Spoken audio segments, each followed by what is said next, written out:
Well, hey everyone, it is Thursday, the 19th of February. Um, I was a little off today because I thought it kept thinking it's Wednesday because I was off yesterday because we had too much snow. um, yeah, I actually decided I was going to play chicken yesterday and didn't go. And but they were, of course, calling for everybody not to drive. But anyway, yeah. So let's see. So back in the year of our Lord, 1917, on this day, my grandmother was born, and down in Mobile, Alabama.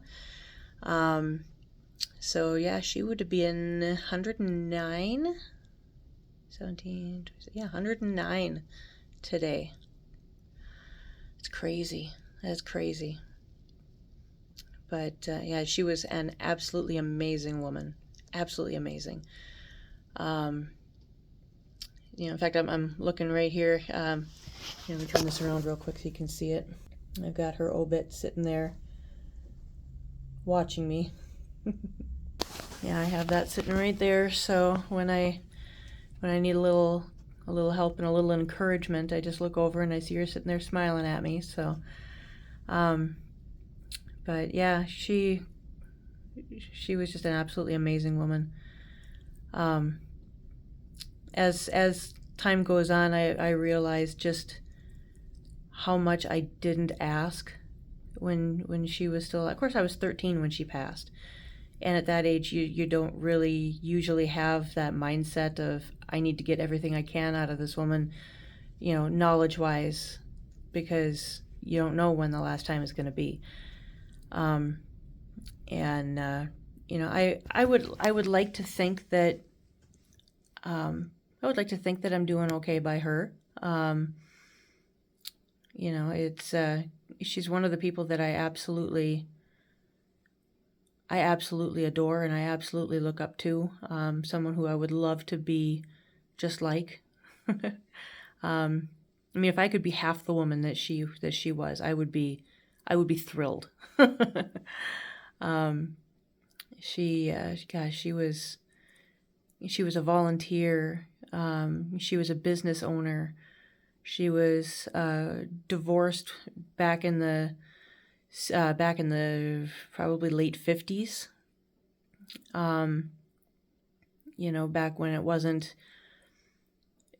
unheard of, but it certainly wasn't common for a woman to divorce and then raise her three children, purchase a home, and it was a big house at that. It was really cool. But I mean, to have all of that and then start a business, just everything that she did, it was just absolutely incredible. I don't know how she did it. I really don't. Um, from what I remember of her, which I do remember quite a bit, but from what I do remember, I'm trying to think if she's where we got our ADHD from. But I don't think so because she was not a scattered person from what I remember.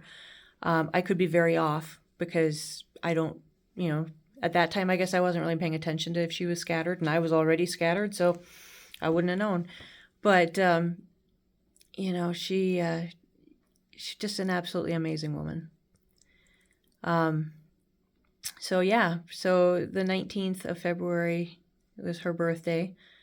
Kind of funny, my brother's is the beginning of February, then it was my grandma's, and then my mom's is in a couple days, and then mine is a week from after that. So it's like we were all February, and then Dad was July. But yeah, it was growing up with her as kind of our caretaker. Dad and my Uncle Frank worked out of her garage. They did vinyl tops. They did all kinds of other stuff. But vinyl tops was the main thing that I remember them doing back there. And so they would come down. They would work in her garage, doing that kind of stuff. And then Shad and I would be in her apartment down there. Well, she owned the building.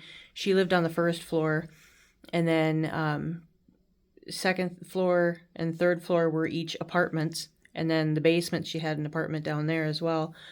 But yeah, so she lived on the main floor, and my brother and I were, we'd be in the living room hanging out, and if she had somebody come in and need, help with their hearing aids, or if she had an appointment with somebody, she would leave us in the living room in our playpen, or once I was old enough, I would stay in there and just read or watch TV or whatever, and Shad was playing in the playpen. And she would, toddle across the hall to her office right there, right inside the door. And yeah, so I remember being, probably 8, 9 years old, in her office with her, cleaning hearing aids. This was back when they were pretty much indestructible, but yeah, that was way before they were digital. So it was all just the manual, turn the little crank thing to turn up the highs and the lows, and yeah.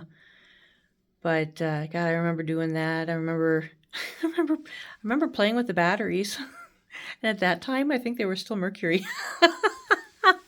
So yeah, that may explain a little bit, but I didn't eat any of them, so we're good there. But I remember her house, and we used to go exploring in there because it was an older house. I don't know what year it was built, but it was an old house, and it was big.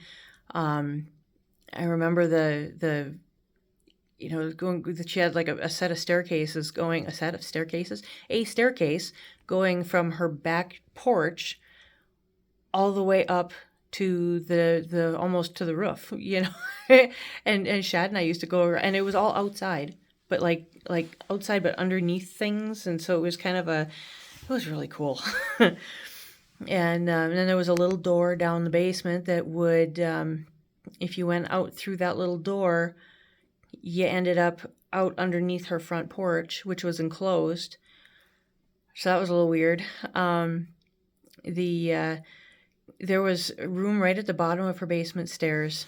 You got to the bottom of the stairs, there was a room to the left, and that's where she stored all her Christmas stuff.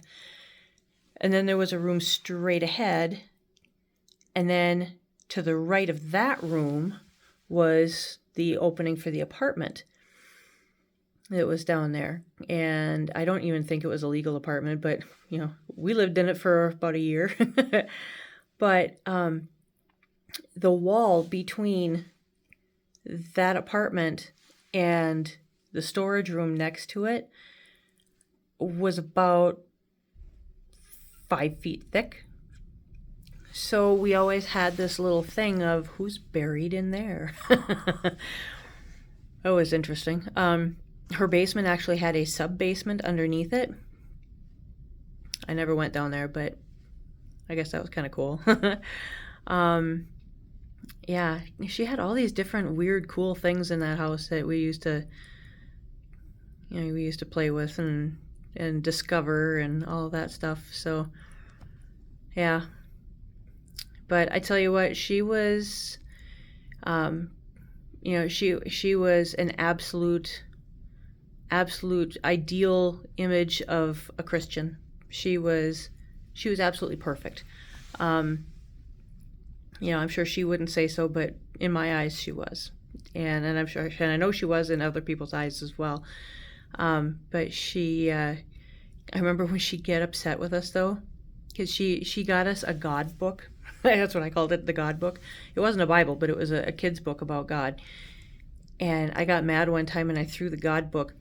Oh, you do not throw the God book. She got so angry with me, she said, heck. Yeah. But, yeah. But I remember, she would take us every once in a while, like if she had someplace to go, and she had Shad and I, she would take us like to McDonald's or something on the way home or on the way back or whatever. And we would get our food and we'd be sitting at the table and she would bow her head and she would pray.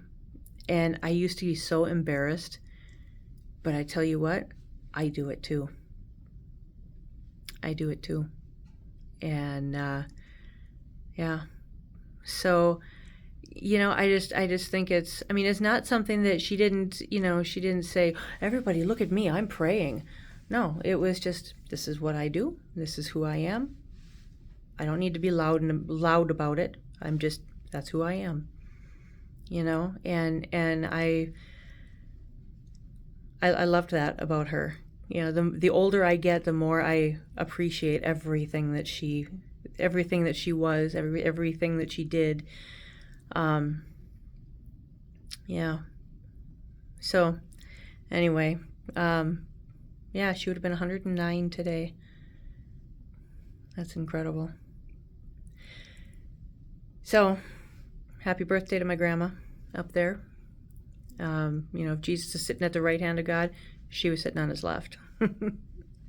Anyway, so you guys have fun today digging out of the snow. I'm going to have fun digging back into the house.